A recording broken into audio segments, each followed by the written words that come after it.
Welcome to Dice and Mind, a podcast hosted by Brad Brown and Jason Kaufman to explore the intersection of life, games, science, music, philosophy, and creativity through interviews with leading creatives.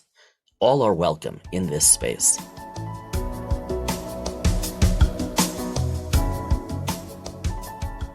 Well, we are going to have an episode today that, I'm going to bring it up, that we should have had about a year and a half ago.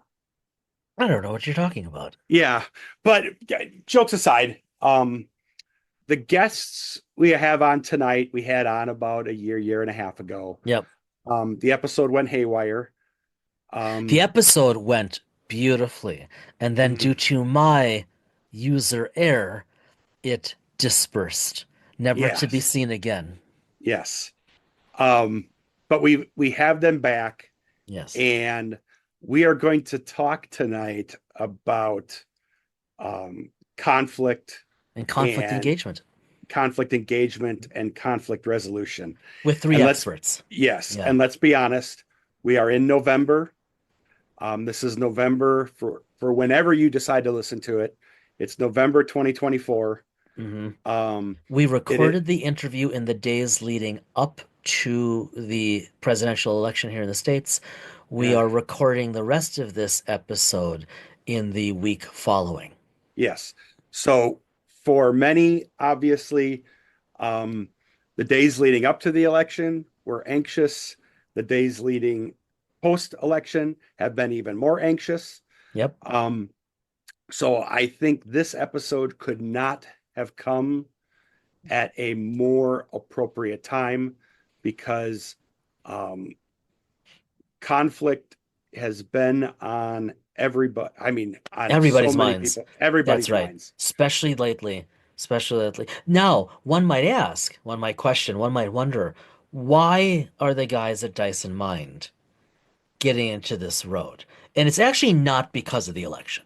It absolutely is not, because everybody knows we walk a very fine line and really tend to avoid getting into the depths of politics, even though we both have our positions on things. That's really not our point. And as a podcast, we will not support and we will actively push against any policy who seeks to remove rights from others or put other people down. That said, that's not our shtick on the show. But like you said, I goofed up this original discussion, which was one of the best we've ever had. It's a real shame. Oh, yes. We couldn't share it. But it was just as you said, fortuitous timing that we could talk about conflict engagement. Now, but again, why Dice in Mind, why now? Because everyone in the interview, all of three of our wonderful guests, gracious guests, they've been active in writing about conflict engagement through the lens of Star Wars. Well, you included. Well, me included, but just with that one chapter. But yeah, Aaron and I, the chapter together, but then Jen and Noam, and we'll introduce all of them in a moment. Really have been active. They've edited 2 anthologies. They are wonderful. You should all go out and buy many copies of them and give them as gifts over the holiday season.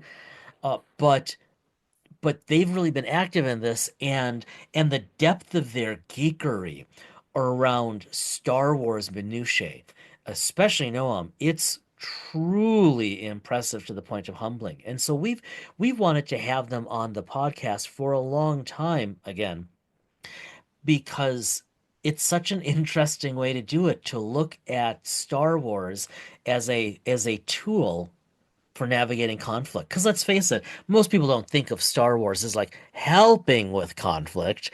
They think of Star Wars as like portraying conflict.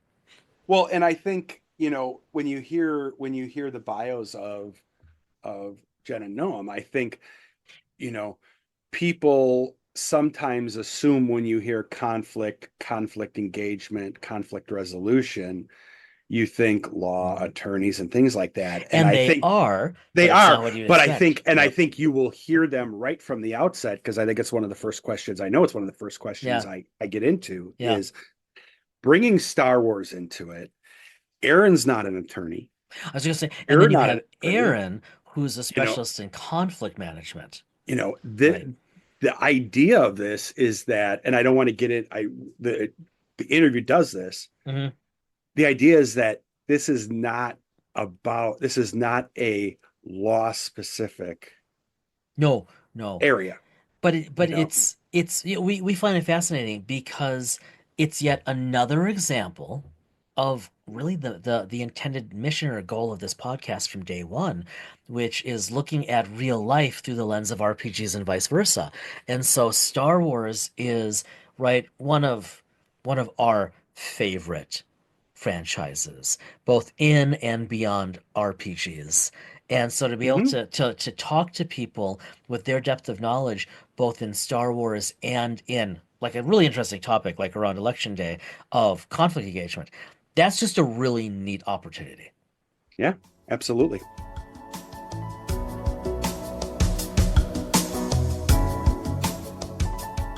Dr. Aaron Peterson is an assistant professor of leadership in the Department of Leadership at Converse University. He teaches in the Doctorate in Professional Leadership and the Master's in Management programs. He is also currently developing graduate courses focusing on higher education leadership. He previously worked as an assistant professor of educational leadership with emphases in higher education and student affairs at Minnesota State University Moorhead. Prior to faculty roles, he served in multiple leadership roles in higher education and student affairs.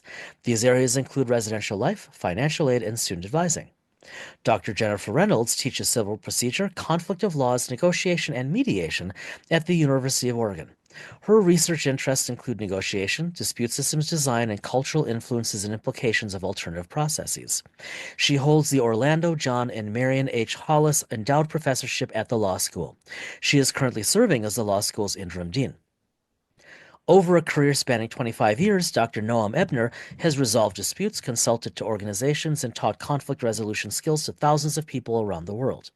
He has taught at universities in the US, Israel, Turkey, and Costa Rica. An early innovator in online teaching, he was the designer and inaugural chair of an online graduate degree program in negotiation and conflict resolution during his 15-year tenure as a professor in Creighton University's School of Law and College of Business.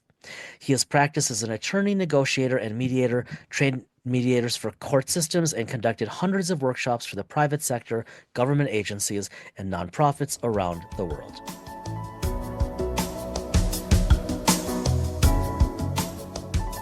Well, Noam and Jen, thanks for joining us. I guess for us again, for our listeners, the first time, we won't belay that anymore, Jason.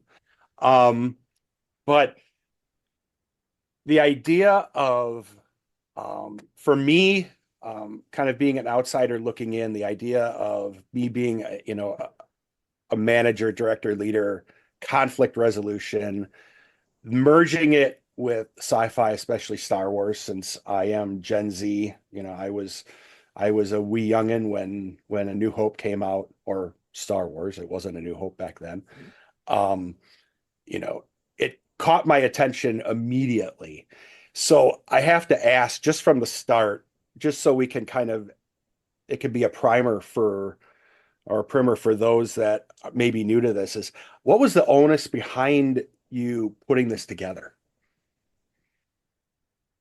Well, I think that I'll start and Naomi, you should jump in. We actually have known each other a long time, and we knew we were Star Wars fans together for a long time. And at some point, and I can't remember exactly when, we started talking about wouldn't it be fun if we could come up with some kind of Star Wars related conflict resolution vehicle. And we got to talking, this is before the pandemic. We started thinking about should we write like a textbook? Noam had already done this really inventive uh, choose your own adventure kind of thing with a Star Wars type background. And we settled on the idea of something that was similar to Star Wars and philosophy. So there's a series called Star Wars and Philosophy that's been very successful and has, I think, been the model for a bunch of other series, such as Star Wars and psychology and Star Wars and religion and et cetera and so on. So we too wanted to bring the lessons of our field to people who are not our students. We wanted to hit a lay audience, a mainstream audience, with the feeling that, the stuff that we teach when we teach conflict resolution is stuff that everybody should know. It's not really something that just a lawyer needs to know. although lawyers definitely need to know it. But it's something that everybody should know. And in fact, would probably make a lot of what lawyers do easier and better and higher quality and so on. And so anyway, we came up with this idea of having a collection of essays written by experts talking about something related to Star Wars, that also let them showcase something that they were expert in. And what do you want to add to that, Noam? Well, I'll just say that, when we were having those talks, naturally, as you can imagine, those talks, like, what can we do with Star Wars? Like, we came up with so many fun ideas. But in the end, we decided that it's not just enough to have fun. There is purpose here. And the purpose is really taking everything, or as much as we can, of what the conflict resolution field has figured out in order to, mitigate, prevent, and resolve conflict and generally make people's lives better. And try and bring it, as Jen said, to people, not necessarily to lawyers and not even necessarily to managers or to anybody who deals with conflict for a living, but just all of us who deal with conflict all of the time. I mean, if we were just a little better at that, the galaxy would be a much better place. And so then we said, oh, let's put those two together. What better vehicle to bring peace and justice with than Star Wars? And so that's what we did. And as Jen said, this was before the pandemic, and everything had slowed down in publishing and in academia. And so it took a while to figure all this out, but we put out a call, to our friends across the galaxy to see who'd want to play with us. And we were overwhelmed. I mean, Jason and Aaron, you're both in the book, but it was you and dozens of other people. Suddenly, all of the geeks came out of the woodwork, and that was just a fantastic experience to see all of our colleagues want to participate in this. This was the most fun project I've ever done in or out of academia. Do you both hit on this, and this is interesting just for me. Not being, I don't have a JD, I have, I have a business background. And for those that are, for our listeners, for example, people have business backgrounds. They might be engineers. They might be, they might be working on an assembly line. They might be out working in the field, whatever the case is. What does the idea of, how does conflict resolution as a topic? I don't know how best to ask. I understand the idea behind, learning behind conflict resolution. How can that help them? So, I guess I don't know if I'm asking that right. well, I feel like I know what you're getting at. I Okay. think that I think people who are in law or business or in any of the professional fields naturally know that they are either naturally interested in conflict and resolution, or they know that they need to be because they know it's going to be part of their work life, and they're going to have to know how to manage difficult conversations between clients and supervisors and employees. But people out in the world aren't necessarily attracted to the idea of learning about conflict resolution. They don't think to themselves, I'm going to go to the bookstore and pick up a book on conflict resolution. And we knew that. So this is something Noam and I have talked about many times. So instead of writing them a book about conflict resolution, we wrote them a book about Star Wars because we did know that they were interested in Star Wars. And so we thought by studying the thing that they love, reading about the thing they already love, we could teach them, and so could our experts could teach them stuff that they could find useful. Because for most people, they only want to know about conflict resolution maybe when they're in a conflict, and then they're not really open to a lot of different ideas about. They just want to learn how to win the conflict lots of times. But in this way, we thought we could just raise their general conflict literacy by having them study, as we said, the thing that they already want to study, which is Star Wars. And from however many angles people can study it, they want to study it. So that was our thinking. Right. And part of I'll just add on that part of our decision not to write this book ourselves, even though, we could have, it would have been fun. Yeah. Part of the decision to do that wasn't only, to play with all of our colleagues around it, but, Jen and I both came to this field through our legal background and over the course of our study, practice, and teaching of law. But in the end, a lot of what people need to know about conflict and its resolution has very little to do with law in any way. That's just where we sort of encounter conflict in a structured, regimented, institutionalized manner, but really most of the knowledge, most of the input, most of the research into resolving conflict doesn't actually come from the legal field, unless it's from people from the legal field who made this switch at some point. And so that was one of the reasons to get many, many different voices and many different backgrounds to shine those different spotlights onto, what is essentially one of the most, human interactions, human experiences, such a huge portion of our lives is spent on the question of, how do we get along, or how do we work with, or how do we talk with, or how do we fight with this other person, that other group, this other country, that other planet. And we just bring a lot of different perspectives onto that. One of them is bound to speak to any reader, and that's even before we wrap Star Wars around it. And now it appeals to not only to humans, but to, Zabraks or Wookiees as well. But So that I was just going to say, before Jason, you and Aaron jump in, I think because you both are involved, um, I think thank you for both for mentioning that, because I think I think you hit the point that I wasn't able to ask, is that it's not a topic that is confined to the law. Right. If you're working in a business, if you're working at a company, it's not something where, if you're talking about conflict resolution, you don't have to go to corporate counsel or something like that. That's You right. know, this is something that you're going to be dealing with across the spectrum. And in by fact, having, to the extent people think they need lawyers to help them with conflict, they're going to do a bad job managing conflict, because when it gets to that point, then, we're in a different kind of a way of dealing with it. So it's important for people to feel empowered to do it themselves, that they need to realize they can do this. so this all addresses volume one Mm. of the books.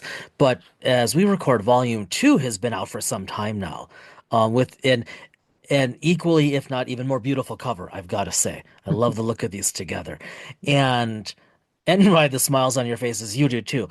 But why the second volume? Why? Because it was pretty much back to back. Like, I remember the emails, like, especially Noam's, your emails are always unforgettable. And I'm going to come back to that later, but Are uh you okay? I am.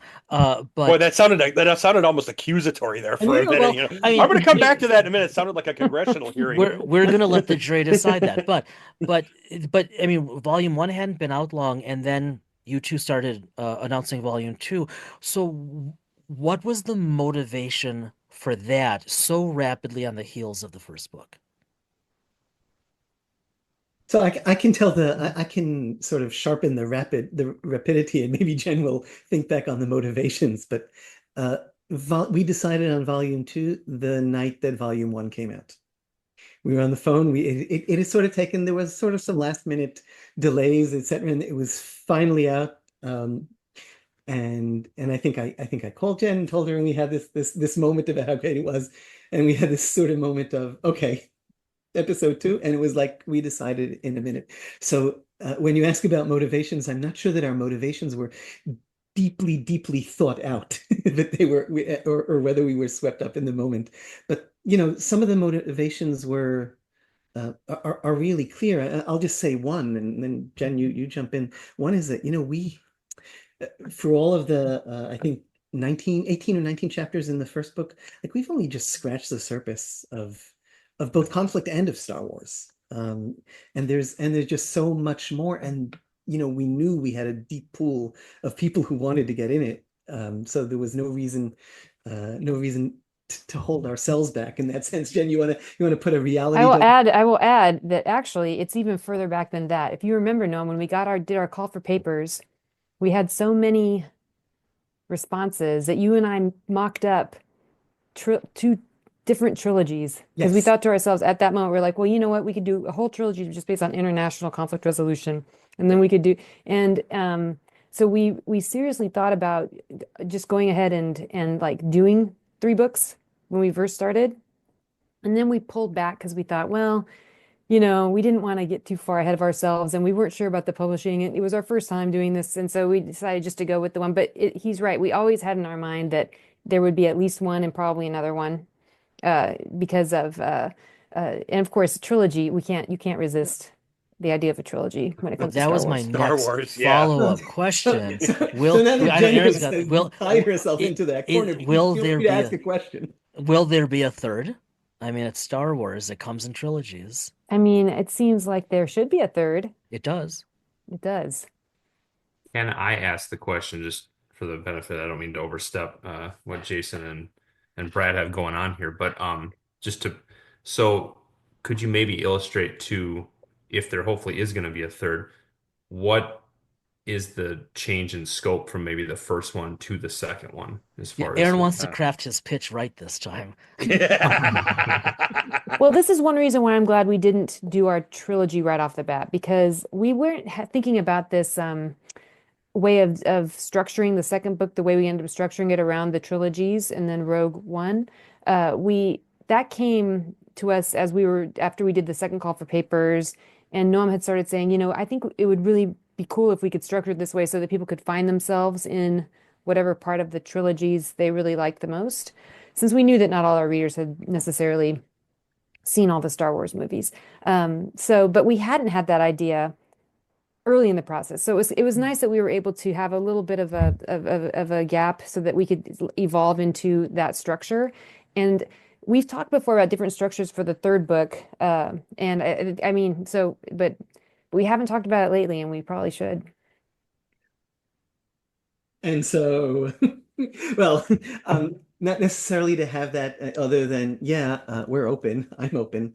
And I think it will happen. I think there are sort of historical forces that will bring us into doing that and probably in the not too distant future, but I'm not going to speak for us off the cuff. I will say that even just that, as Jen said, like when we did the first book, so our thinking was like, what needs to be on a basic intro to conflict, and how should that be structured and ordered? So we were approaching this from the discipline to the material and to the readers. Um, Even though we were trying to make the most reader-centric book possible, um, in the end, we were too grounded in our own background and our own way of thinking it and sort of that academic structuring way of things. And it took us a year to figure out that, yeah, even though this is cool and it works, and of course it works, but still, if it were even just a little more reader-centric, it would be built around the reader's natural flow of reading things, which doesn't necessarily put this topic before that topic, but it certainly puts, episode 4 before episode 6. And so that was a revelation, and I'm sure we'll have others along the way. Of course, probably the hardest question in the second in structuring the second book was trying to decide if we're going to do it according to the orders of the movies, but which order. That was a toughie. And in the end, we just went straight 1 through 9 with Rogue One in Appropriately there. placed. Yeah. But we had long conversations on like which orders, which order does it go? Release You order? went Does it go you went with the chronological order? least Machete order? controversial, yeah, the most defensible to the greatest number of readers. That was the thinking. Yeah. All I know is when I read the title, I have to pause after negotiations. The way Ian McDermott said it in my negotiations will not fail. He has that little pause right between it. So, That's a great line. yeah, that was. I mean, when I saw the title, I hear his voice saying it. So, um, I had a Well, I'll curveball interrupt question, for but while you're geriatrically pondering.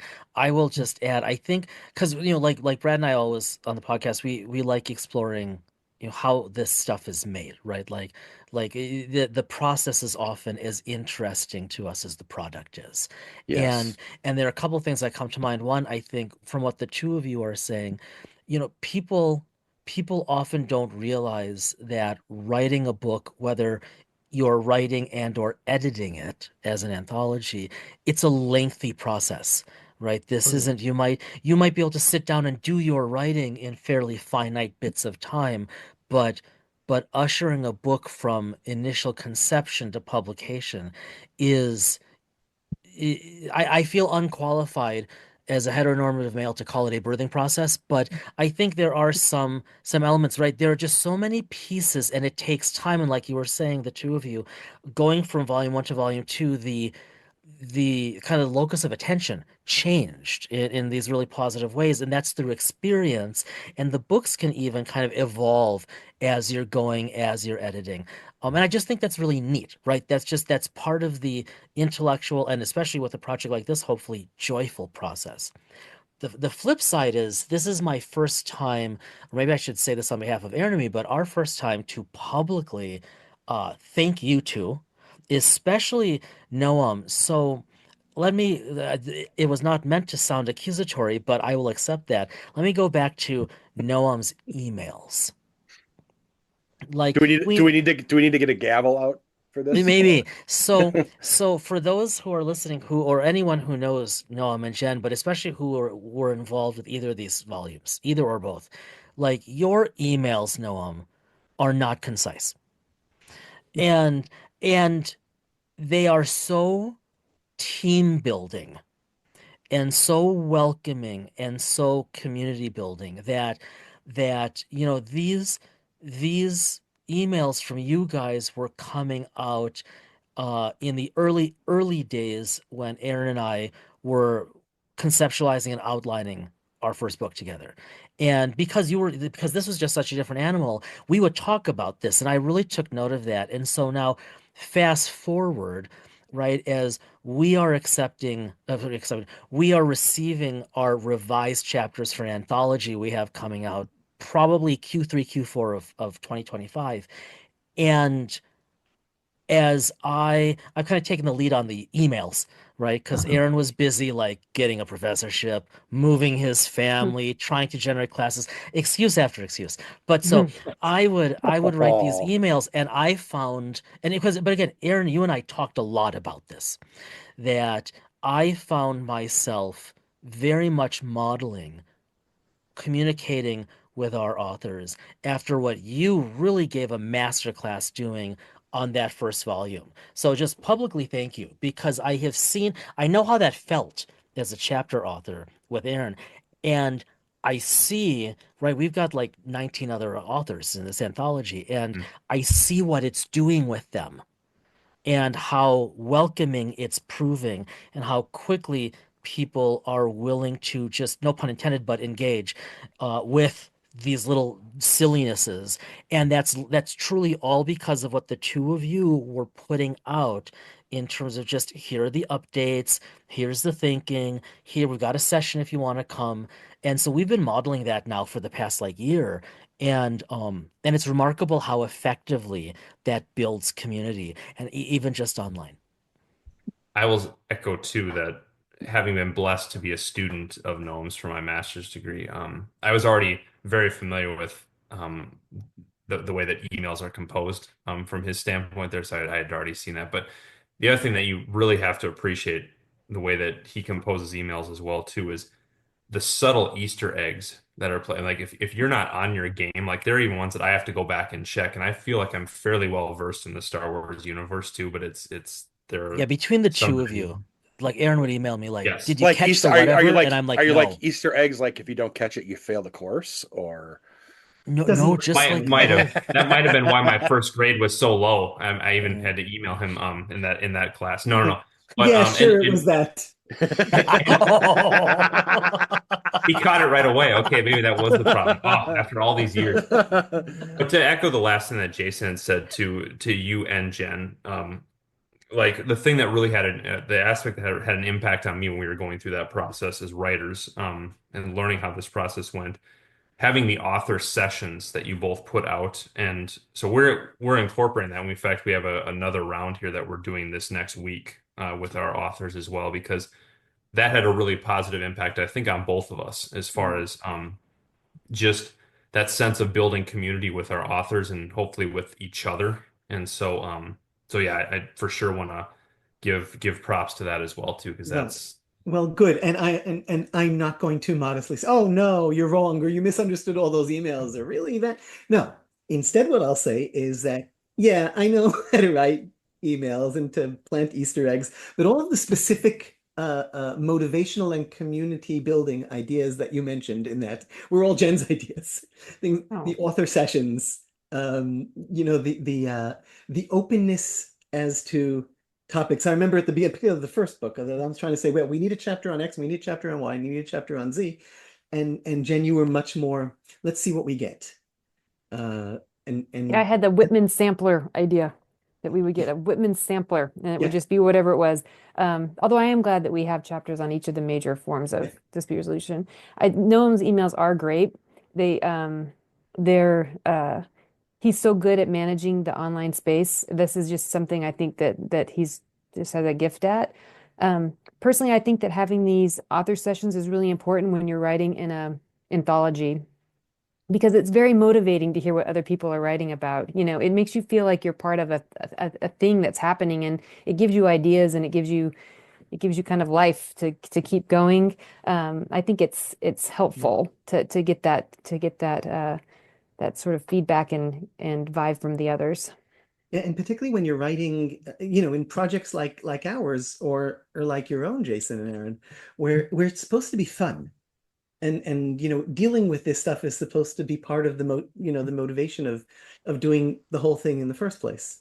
And so there's only, I mean, it's fun to sit in a room and write a chapter on Star Wars, but there's that added piece of fun, interest, motivation, which when you come together and you're talking about your chapters, and then you're talking about completely different things with a bunch of like-minded people who you ordinarily would not have met to talk about this stuff in your day-to-day, just walking through your department.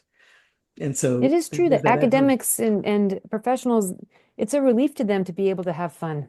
Yeah, And so many of our authors have said this was their most fun project. yeah, And these are all people who are fun people who do wonderful work. And so that this would be their most fun project is, I think, that makes me feel really good because Yeah. it's almost like, we give each other permission yeah. to kind of play this Yes. way together. And I think that's something that we all need and is good for the readers. So let's play a little right now. So so I mean we're talking about these two wonderful volumes with from authors from all kinds of perspectives, right? All kind disciplines, practices, just all kinds of walks of life. Really, really neat stuff. Really important, valuable stuff. It is to, as Brad would say, to peel back the fourth wall, because we do that all the time. It is days before the presidential election here in the U.S. As we're Pretty recording. benign one at that. Yeah, I mean, Yeah, very little going on. it's a Yeah, right. It It- doesn't have any Star Wars vibes whatsoever. no. Um, and this episode won't drop until the 18th. So by the time this drops, there'll have been some breathing room. By the 18th, we're all gonna know what availed, right? We'll Hopefully know we have who the results by won. then, How right? We'll know. optimistic you are, man. Okay. Yeah, Well, we'll know who I'm won. 13 days, I think, is fairly safe standard error of measurement. We'll see. I won't be surprised if I'm wrong. That said, um, we're talking here about these wonderful volumes on conflict engagement. And we know that, and this is not unique to the US by any means, but let's keep it local, so to Yeah. speak. We know from actual research, not punditry or hyperbole, that the United States, certainly in terms of the government per voting record and whatnot, and largely, well, I think sufficient evidence, just the populace, this is probably about as polarized, if not more polarized, than this country has ever been, at least since the time of probably the Civil War. Okay. So, and again, that's not punditry, that's not hyperbole. There's really good evidence for that now.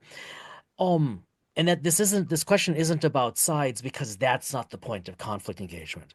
But let's take what your volumes bring. Let's take what the science and practice of conflict engagement brings. Like we just live in a divided country in a divided time. And again, as we're recording, we're days away from what's seen by many on both sides as an exceedingly consequential election. What does conflict engagement offer us to just think more cogently about such times in history, whether we're individuals or we have families or we're in the workplace? Like, how can we use conflict engagement to just make our local world a little better? Easy question, right? Or to translate, Very and succinct and short.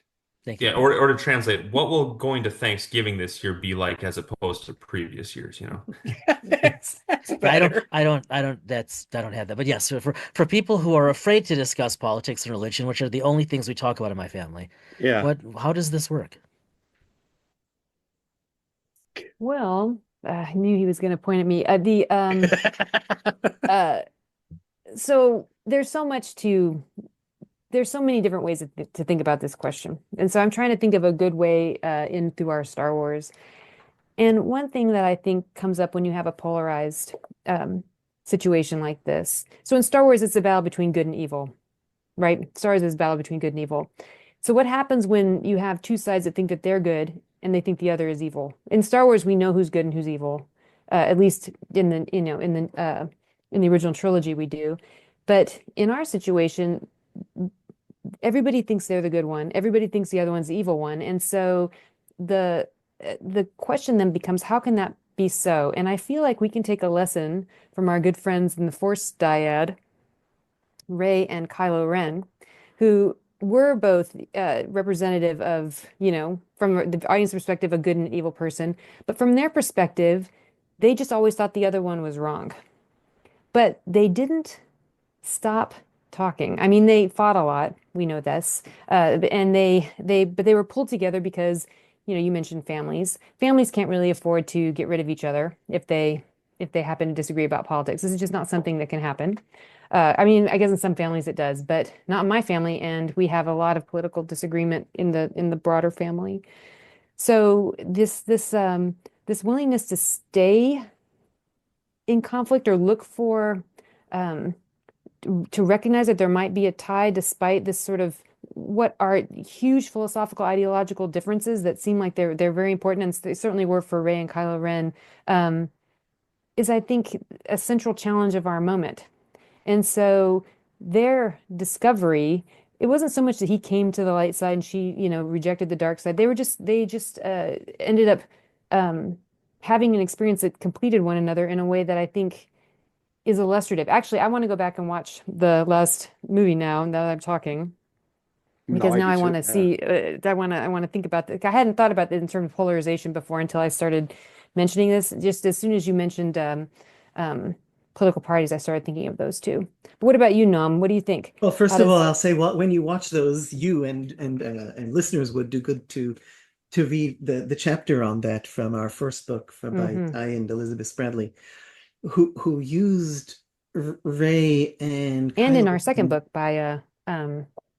Danielle. by Danielle, yeah, by Danielle hmm Bloomberg, yeah, who used Kylo Ren and Rey as an example. These are some of the fiercest opponents in Star Wars. They communicate by fighting.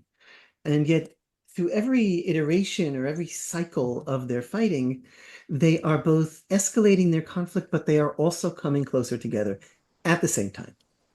And it's clear, I mean, several things become clear in this. One is that they're going to land on the same side together. It's just not clear which side, but they're bonding as they go along. They're bonding, and of course, that's the way it ultimately played out. When thinking about Thanksgiving, though, I was thinking that, not for the first time, that what we're missing in Star Wars. Well, first of all, we're missing families, right? And nobody in Star Wars has family, but beyond that, what we're also missing meals. There's very very little breaking bread in Star Wars. I think they And tried that once with the Christmas special and it kind of bombed, so maybe they've been trying to avoid let's stay it. away from this. That was pretty And even bad. the one sort of full blown meal in episode 4, like it turned into a fight very quickly, and go to the academy, don't go to the academy. That's it. That was the end of dinner. Um, and then there was only that other dinner with Anakin and Padme, but don't necessarily like to revisit that. So there's very little about that. But the first thing that came to mind when I was thinking about meals is first of all, you know, go to Thanksgiving, because I do know that a lot of people are thinking about just not doing it this year. I think a lot of people have been thinking about not doing it last year and the year before, and I know people who haven't done it. And of course, as Jen said, the challenge is staying in, even when every part of your being might want to say, I don't want to go. Um, and and it might be helpful, and I found it helpful. My family is as polarized on different things, just like any other family. Um, and I've also often sort of raised the topic explicitly, saying those things that Jen said. And I'll quote Bernie Mayer, a friend of mine who also taught at Creighton with me, who says that one of the most common misperceptions about people in conflict is you always think that the other side is crazy, evil, or stupid.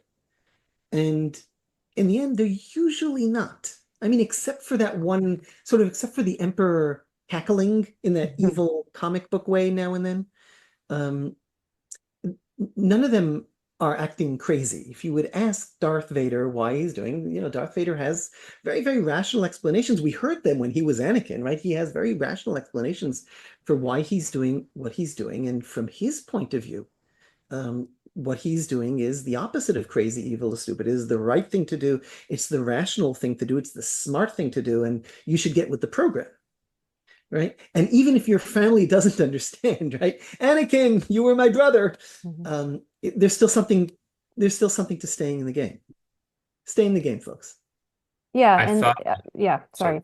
I will No, add I was, that before you just to finish this off, that uh, one great gift that I think Star Wars has given us is that complexifying of the good and the bad. So even though it is the battle between good and evil, especially in the more recent Star Wars, is we see a lot of bad things going on with the rebellion and the alliance.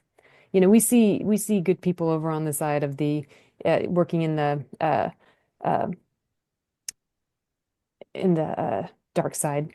I can't. I actually So keep thinking of it's the acolyte to your point. yeah, the acolyte Yeah, I think is a nice. very Yeah, good example yeah. of that where it encourages I think you to engage in more critical thinking around what it is your side is up to, and that's helpful.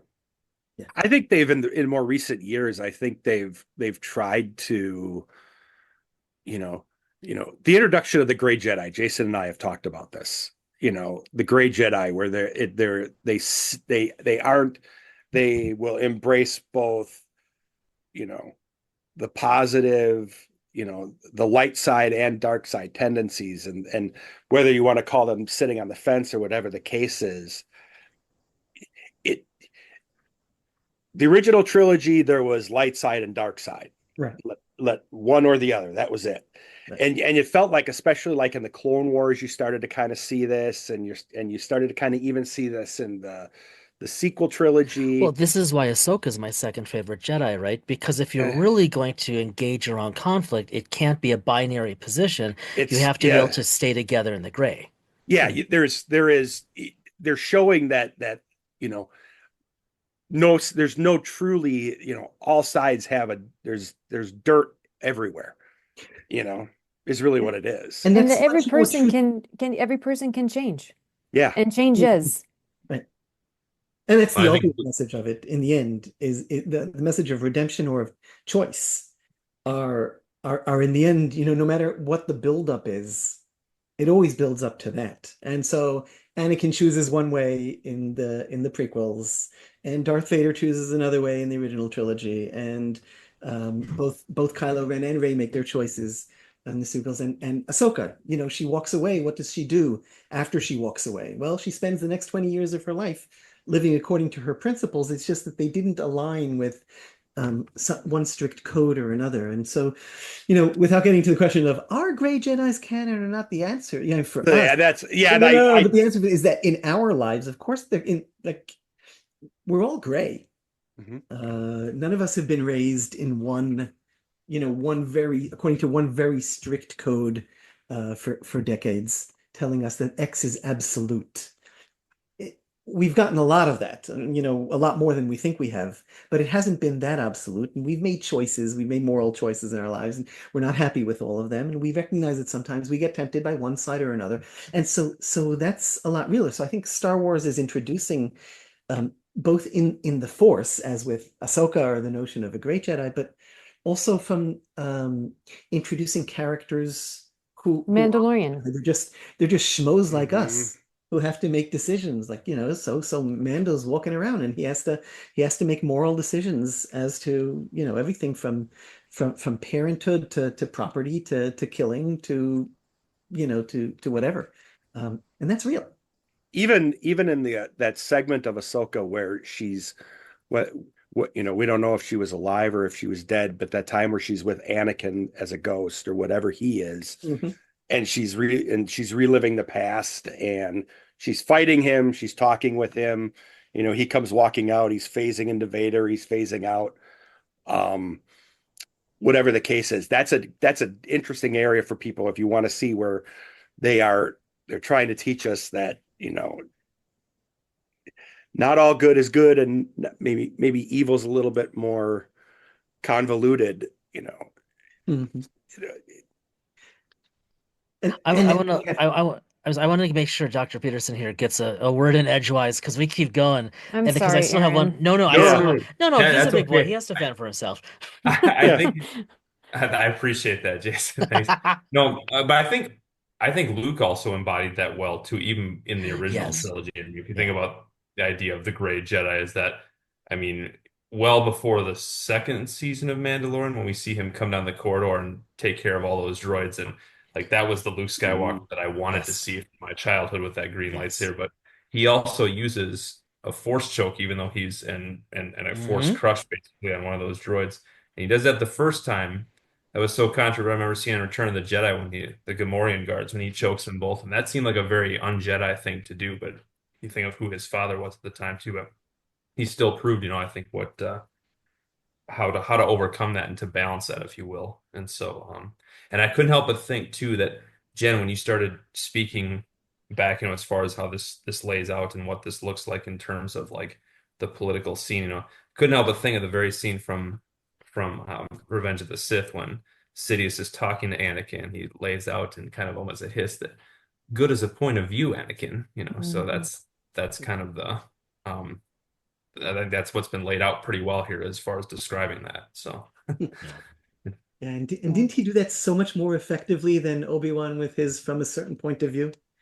Which, yeah, he just said that and it made Luke want to smack him, right? But when Sidious said it, it made Anakin say, "Oh, yeah, okay." Yeah. yeah.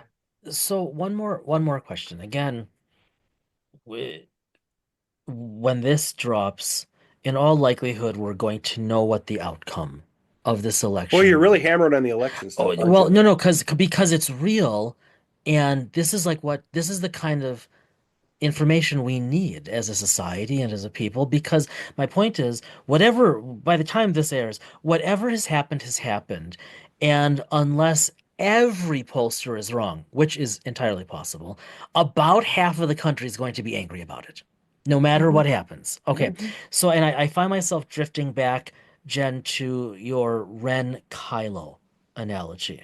Okay, so Ren Ray. I'm sorry, Ren Ray, Kylo and Ray analogy. Thanks. Um, I doubt there's going to be an awkward kiss at the end of the conflict, right? And I'm grateful for that. That But would be but awkward. yeah, that was unfortunate. Well, you went That from said, long-winded to just cringe right there in yeah. like 10 Well, seconds. I I mean, didn't write the literally, scene, It's but probably more awkward though with Luke and Leia though, right? you So, know. with my, For uh, sure.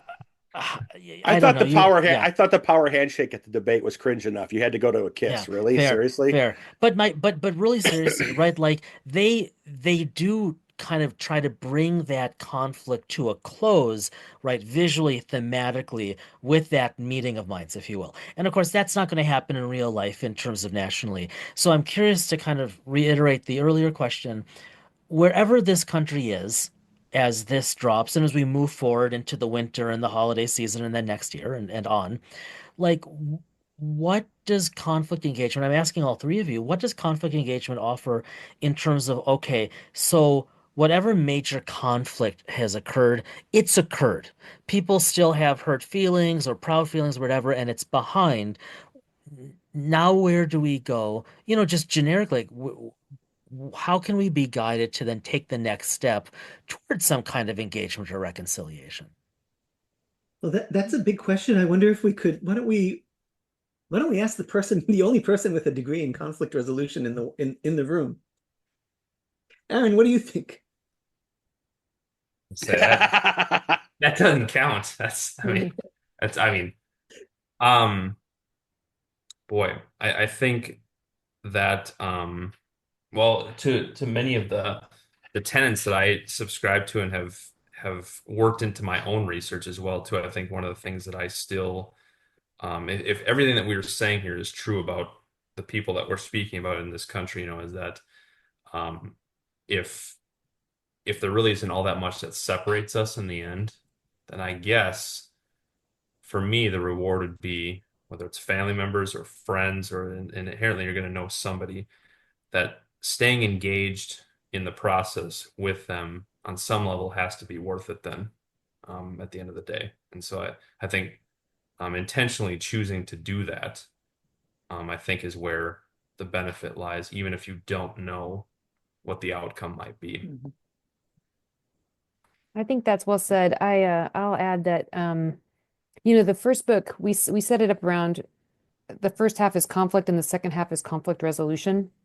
And we did that really intentionally because we feel like there are a set of skills that you can use to engage in conflict or to resolve conflict, but it's all premised on or predicated on ability to understand conflict and why it's happening. And so I would think that one thing I would hope that we see happening, I don't know, I don't know how we can't trust the media to do this. And so it would have to be happening kind of the Kylo Ray style, like one-on-one between people who have a reason to want to get along or to Aaron's point, who have an intention around engaging. That part of what they can do is understand why it is that everyone is so angry. This is something I actually think about all the time. Why is it that the supporters of the other side are supporting the other side? What is it that what's motivating this? What is the fear? What is the feeling? What is the lack? And what did they then get from feeling? What do they think they're going to get as a result? So I think having a little more curiosity about how people got there. So it's not just that they're crazy, stupid, and evil. It's that there's something motivating them. Hopefully, that would be the first part of a meaningful conflict engagement. Just trying to understand, trying to get someone else to walk you through how they got to where they were, and in terms of how they're thinking. This is a good, I think, question for Thanksgiving, by the way. Walk me through this. What is it how did you come to this conclusion? And be genuinely curious, because nobody wants to be like asked a question then pounced on for being wrong or ignorant. So to understand where someone else is coming from is huge. This is what you all wrote about in your chapter, the development of empathy. Right. And when we have that, then it's a lot easier to talk to people where they are. Because then you're speaking, you're engaging with them on their own terms and within their interests. Let me take that from the first book to the second book. The second book starts off with chapters about the prequel trilogy, and there's a lot of critique about the Jedi in the prequel trilogy, but certainly in the book about how. And the Jedi, they are like, here's where we finally see them acting as, the guardians of peace and justice in the Old Republic. And when you look at what they're doing, it doesn't look like they're really doing anything peacey or justicey. Or if anything, it's more on the justice side than on the peace side, that's for sure. They're really, really quick with those lightsabers. And so even if they ask a question, like if they receive an answer, they don't, like if the first overture is rejected, it's straight to the lightsaber. And so sort of that walk me through it and then take a bite of turkey and chew it slowly, really slowly. So you can't talk back. You're waiting. And maybe by the time you're finished chewing, you'll think of a follow-up question, which is another curious question, which I'm sure that by the end, Jen will think of another one to suggest by the end that I've finished, filibustering this and saying, you could just, ask as a follow-on question. Okay, I set you up. I can't think of one. Yeah, I know see, neither. you jinxed me with that setup. But no, that's right. I think that when you actually put yourself in the curious mindset, Yeah. not the attacking mindset and not the defending mindset, the questions come because it actually is something to be curious about.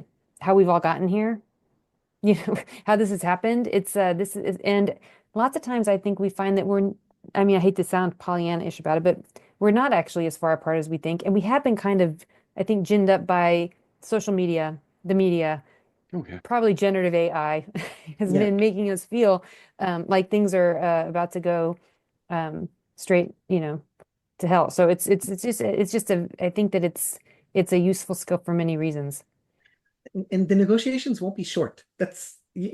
remember how they got to that point. It's like, what do you think's going to happen there? So even trying to anticipate what's going to happen in a conversation sort of frames it and narrows your scope of what's going to happen there.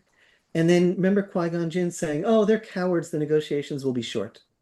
I mean, what kind of conversation did you expect would happen from that point, even if they had walked into the room to actually discuss the blockade of Naboo?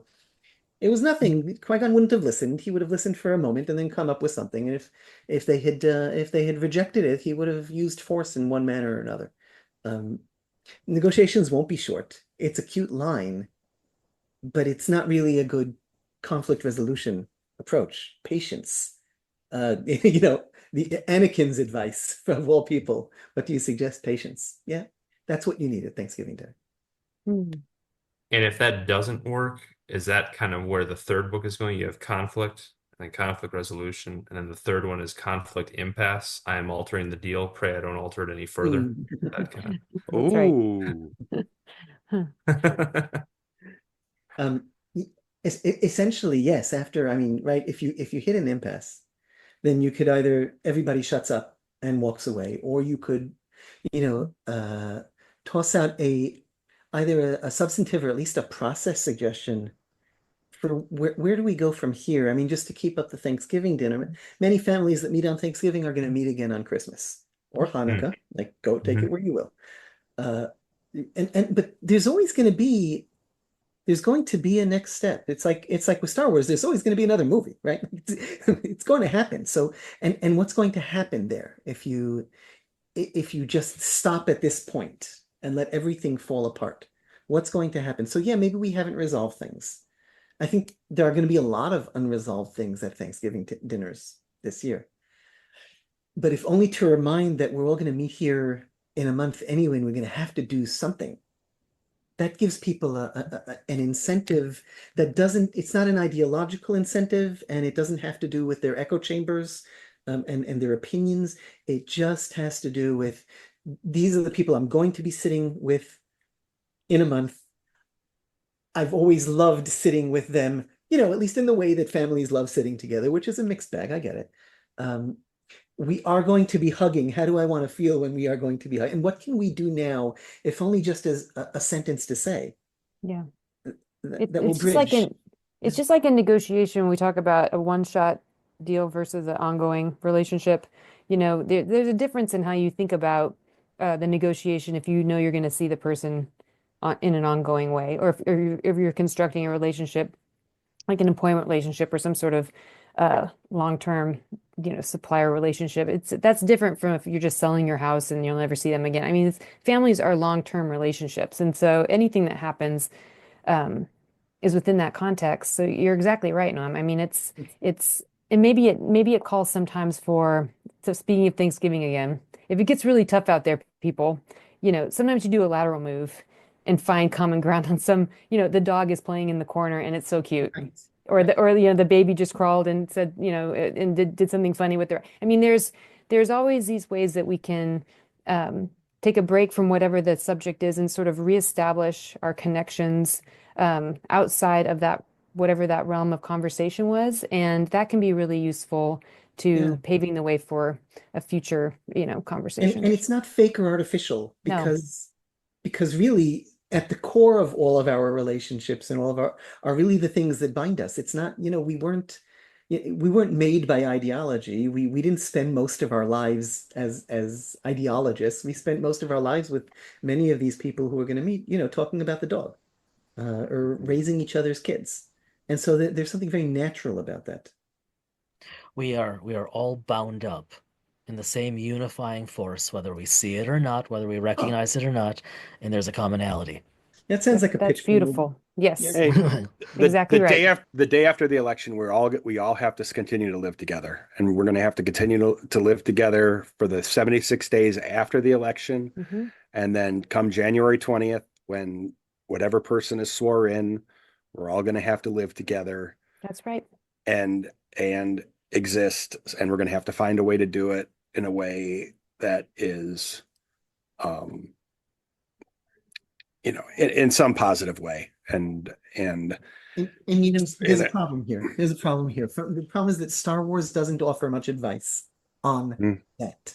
In Star Wars, the Death Star blows up and it's over, and you know what happened, and you don't really think about the gazillions of imperial aligned families trying to figure things out now.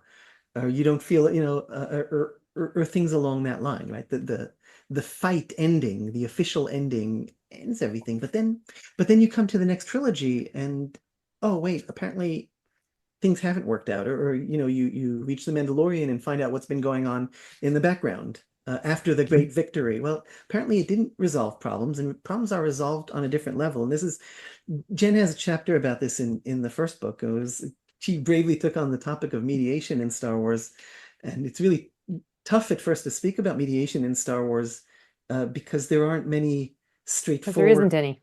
Right, like Jen said it bluntly. There is Yeah. no mediation in Star Wars. Like most mediation. What's the most mediation-y thing in Star Wars, Jen? I love your example for this.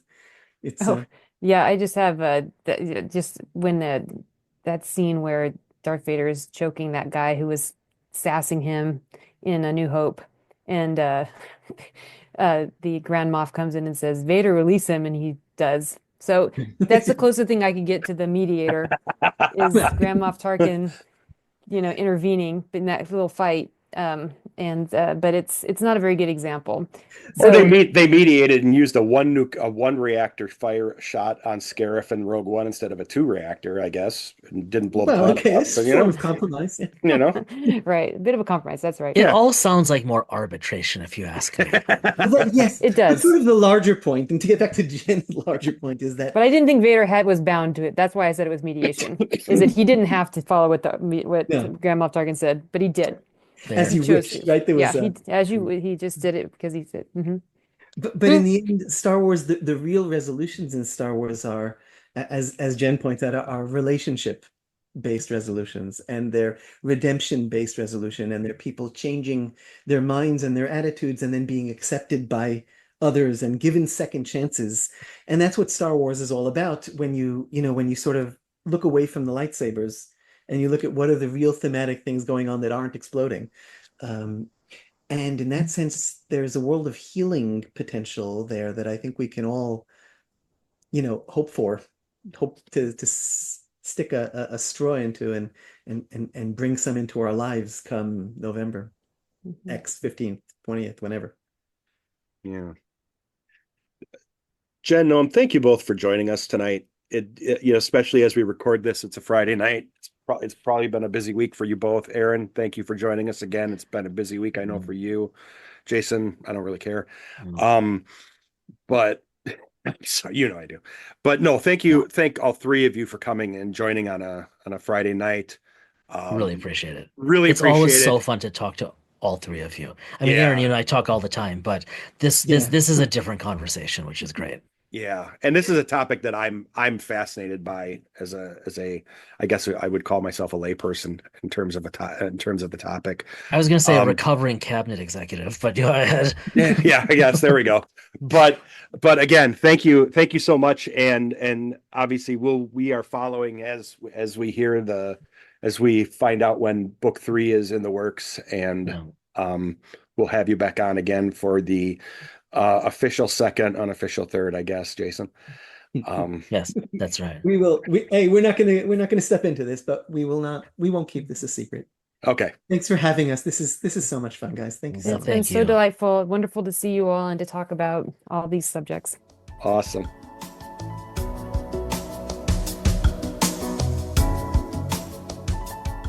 Always, I'm so glad they agreed to come back. Yeah, thanks so Thank much, you. everyone. Thank you, Jen, Noam, Aaron. I said this offline to Jason. You were a guest on the show, but you've been on it multiple times. I think of Talking you about as Aaron like here. yeah, Yeah. Aaron. Yeah, I think of you as kind of like an unofficial third host when you come on. So thank you I, again for the for record, coming up. I Yeah. don't. I think of you more as a mascot, but we'll talk about that later. Yeah, okay. But I think of you. Thank you again for coming.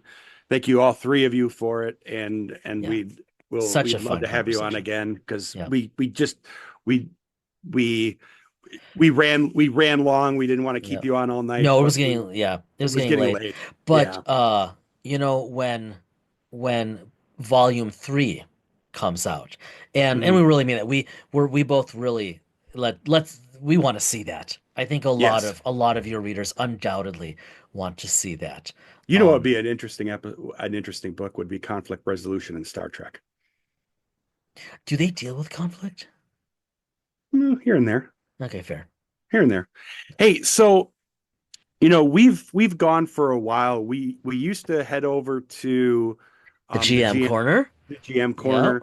Then we moved into our old favorite bookstore, the Audubon Audubon Court Court books, and it'll books. forever be our bookstore, my It's all favorite bookstore. always our bookstore, but we felt we needed to do something that was purely us. Um, and I mentioned that one day, and then we were talking, and I think I asked you, I said, if you did a bookstore, what would you name it? And then Well, you told a story about this. I did, but there's also I want us to be really upfront though of what Yeah. motivated this. Well, no, no, no. That Yeah, okay. and I didn't tell you that, you know, this wasn't Jason's going to name it. It was let's name it something Oh, different. no, no, but Yeah. why we even were considering renaming Hmm. this end cap of every episode. And that's because shame on us that it took, up until basically yesterday to learn this. But it turns out that Audubon, after whom presumably the bookstore was named, actually not. The court where it was situated was named that. They took the name. Who knows if the people who named that little mall knew it? But it turns out that the heralded Audubon, the inveterate birdwatcher, has a less than savory history Yeah. around race. And Yeah. we came across that bit of information, and it was a pretty quick discussion of, well, that's not going to work for us. And they named the bookstore and that strip mall because there was a nature center Yes, thank there, you. right My there. favorite nature center. I spent untold Yeah. many nature centers are named Audubon. Yeah. There was, But and it yeah, was up in that area. That's where your parents lived at the right, time. right. But And we but can we do needed our to make a little change. part. We can do Yes. our little part to correct a mistake of history. So So let's go I had back to I the new said one. if we're going to rename it, Yeah. so we decided to rename it. And separate to that, I said, what would you name it? What would you Hmm. name your Hmm. bookstore? Um, And and I had a name, and then I mentioned that my daughter, my younger daughter, had come up with recently the name of a cafe that would naturally be in the bookstore. yeah, yeah, Loon Cafe. And I had used one of the AI tools and come up with some really neat Yeah, that looking was pretty cool. AI generated Yeah. logos for it. At some point we'll put those Put up those on out. Yeah. social media. But so from henceforth and therefore going forward, when we move over, we will be moving over to Loon Cafe to talk about what's on our desks and what are we going to be. Hmm. We'll be sipping our tea or coffee or whatever it may be, and talking about what we've been reading or looking at. Now, um, I will mention, we haven't really talked about it much, but um, you picked up a book for us Yeah. that we'll talk more about later. Good. Yeah. I'm Um, almost done. How are you doing with it? yeah, I'm about 75% done. Okay. I Yeah. haven't touched it in about 3 days, Hmm. because I've been working on something else. Yeah. Yeah. Um, but I have like a chapter and a half left, maybe. It's a but I slower read. Yeah. yeah, but I figure I'm going to give myself till next Wednesday because I was telling you Perfect. offline, I have a couple other deadlines that I'm Yeah, going to that's my finish. timeline too. So Yeah. in a future time, we'll we'll either talk about it or try to get the author to talk about it. Yes, Um, because it is a it's interesting. it's an it and it is, and I think well, let's leave it at that. Yeah, It, nothing is more boring than two guys talking about a book we haven't named and we're not getting into the topic. yeah, But yeah, stay tuned. yes. So, but beyond that, um, I'm really trying to think, to be quite honest with you, I'll be honest, the election has taken up So a much lot of headspace. Yeah. headspace for me the past week, just because um for me, my own personal prognostication, taking out my personal voting preferences and all that, um, you know, I always felt myself to be a bit of a politics junkie. I Yep. tried to get away from it, but um, I had misread the tea leaves A and lot of people didn't, did. yeah, and didn't see things coming. And again, I'm not trying to slander anyone either way, however you voted. Although I suspect, based off of our listenership, I kind of suspect we tend to slant one way on the political spectrum in terms of who listens to us. Um, But probably not as much as we think.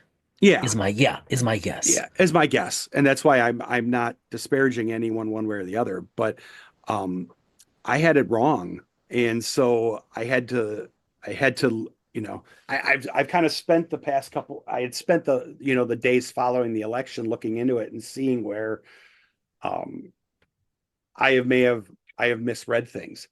Yeah. But from an RPG perspective, um, I have been, like I've told you, I've been focusing on GURPS Yep. because we have an upcoming game coming, but I got an email from um, you because we have a Thanksgiving adventure coming, Yes, we do. Not and GURPS. yeah, not GURPS. It's going to be second edition STA, Yep. Star Trek Adventures. and with Dr. Aaron Peterson as a PC, and As a character. Yep. He's playing as our good friend Brian Kolstad. Brian, yep, Yep, who from back was one home. of our first guests. Yes. Yeah. And I threw, I don't want to say a curveball, but I threw a knuckleball maybe into the mix Yeah, and it's said, gonna be great. I'm going to play a Klingon Yep. who is on a exchange program with Starfleet, much like Kern was in TNG. It's so Um, interesting. Such a neat approach. yeah. Yeah. So maybe a little, I'm plagiarizing a little of TNG by having him be in exchange, but that's as far as the plagiarism will go. And today, you gave us a little bit more information, backstory, and now it's our duty as PCs to give a sentence or two as to just enough backstory to give you fuel to proceed, Yep. which is You just got it. email backstory to prep us for the adventure Thanksgiving week. Yep, we just need one or two sentences from each of you or more if you want. Mm-hmm. And like you're right, so like you said, it's I've been every day or two or three sending, like as the mood strikes me and the time's available, I'm just calling these emails session 0.1, 2, 3, etc. to build it up and provide imagery and backstory and whatever so that for the 2 hours we have together, Thanksgiving weekend, we just jump straight in, probably take a media res approach and just have some story, have some action, roll and call it an evening. It's yeah. I keep thinking of as you were talking. I kept thinking of the SNL skit, the Sean Connery and Alex Trebek one, and to paraphrase, because it's so remarkable that we are about to play. Why? Because you think the pen is mightier? Exactly. But I just think, name an RPG, any RPG. Just the fact that we are scheduled as a group to play anything is, in my book, a big deal. It's been so Well, long my since we've character's name talked. will not be Turd Ferguson, I'll tell you that. That's a shame. So, no, but It doesn't sound Klingon. No, it doesn't. I can thank you, Michael Dismuke, for the Klingon approach, because ever since we had you on and we were talking Yeah, Klingon yeah, Empire and Klingon houses and Dune and all that, I'm not going into that depth, obviously, um, because I'm just playing a Klingon character, but I'm building backstory yeah. around him because I wanted to do something different. And even though it's a first edition book, I pulled out the Klingon core rule book. Um, one because I picked one up when they were half price. I got the the collector's edition Yeah. version. Such a neat You rule book. know, and because I want this to be a character that I will use with um, Kaufman adventures going forward. There you go. So I have my Dan Squirrel's Starfleet character for Starfleet, Yeah. and I have Klingon character to be named later Yes. for other adventures because I Yeah. want to play something different. I thought about a Romulan character, but I think that would be harder to flesh out. He just Um, didn't feel he could trust himself to play that. But yeah. yeah. Uh, Yeah. so I decided to go Klingon. And the first thing that comes to mind every time I think about it is Worf introducing himself to Rafi in Picard season 3. So, you Let's hear know, it. chamomile tea, you know. Oh, So so funny. that was I that have was made chamomile tea. yes, I love God, that. that was clever. That was so good. So, and swords are fun. Hmm. So, Such a good how about you? season. Well, I mean, you really took it. I mean, you were right on. I was thinking about the book we're both reading, which we'll have an episode on, or some part of an episode on in the future.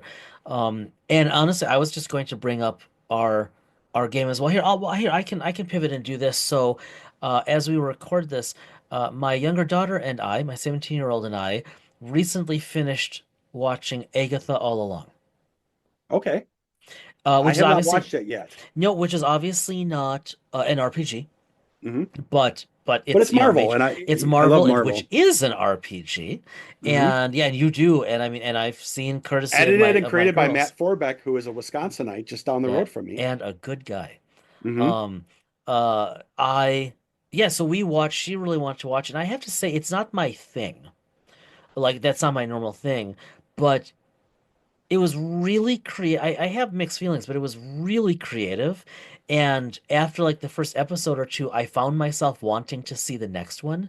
I was just really curious where they were going to go. Um, and that's all I'll say is, especially it hasn't been out that long and you've not seen it. But it was fun to watch. And so like that was to me, RPG adjacent. To its credit, it got me thinking about magic. And part of that was that what did I just read?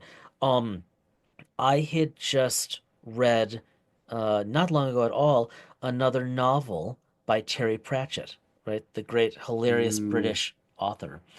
And this was, I think, the first, I didn't know anything about this, the first in his Witches series. And so it was a slimmer volume, but he had gotten me thinking about magic. It was just very well done. And witches, Pratchett, Marvel. And it just got me thinking. And I don't typically spend a whole lot of time thinking about magic. Again, I'm a sci-fi guy. I think a lot about starships and hmm. other things. I don't think a lot about magic, but just the fact that it got me thinking, like we'd stay up and we'd watch an episode or two. Then I'd go to bed and I'd just not be thinking about the show.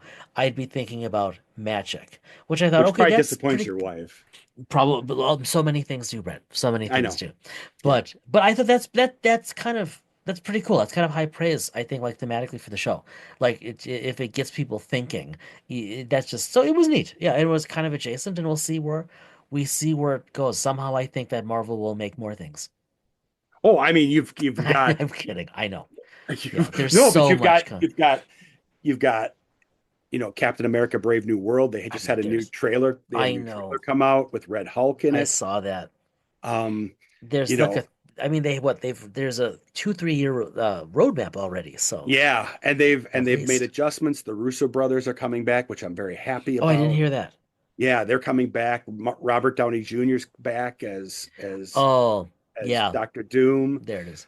Um, I'm excited, and um, I have read through um the Marvel role-playing game, the 616 dice system Hmm. that Matt put together. I really like it. Sometime down the road, we'll have to go into it deeper. Um, Yeah. Yeah, you know, we really do. We you haven't know, talked much about that at all. no, and I think it's a really interesting system. Um, and we'll have to have Matt back on maybe sometime early next year. We'll have to reach out to him. Matt, Yeah, I that know would be Matt great. probably doesn't listen to our piddly little show, but if he happens to be listening, Matt, we need to have you back on. Hmm. Um, because Definitely. there's so much, and there is a little mini Deadpool adventure that came out. It's like Okay. comic book format. Okay. That. Oh, you've mentioned that. That could be fun. Yeah, and I thought That could be fun. that could be a one-off that we could Right. probably do sometime early next year, just for the heck of it. It has the pre-made characters in it and everything. Nice. And even my son had said, "Oh, I would probably do that." Um, That could so be enjoyable. Yeah. yeah. So well, I think that probably does it for me on my end. Yeah, same here. I think that's a great place for us to wrap yet another episode as we inexorably approach 150 episodes, which is wonderful and hard to believe. Are Um, we doing and we're coming obviously close to the end of the year and our mental health yes, thank episodes. you. That's right. So I'm glad you And said I it. We think that's will. going to be it's going to be an important one because of everything that's happened this month and this Yep. year. Yep. Mental health at the table, part four will drop on December 16th. And and we're still planning that. We're still, I know it's kind of get close, but we're still working on exactly what we want to do for that. But as always, that's going to be an episode. That's going to be our topic. And like you said, now, I mean, how many times now have we said now more than ever? Um, every year since we started this 3+ years ago. So It seems every year it's in need of it more and more, and that's just it's not good. it's disheartening Yeah. in many ways, but I think that's why we even for us a little blip on the radar, we need to have that discussion, you know, Yeah. um, every So year. So, in the meantime, though, for so many, these are heavy times. The election, other things in the world, and whatnot. Hang in there. Dice and Mind is always here for you. Be well, stay well. We will see you in a couple of weeks.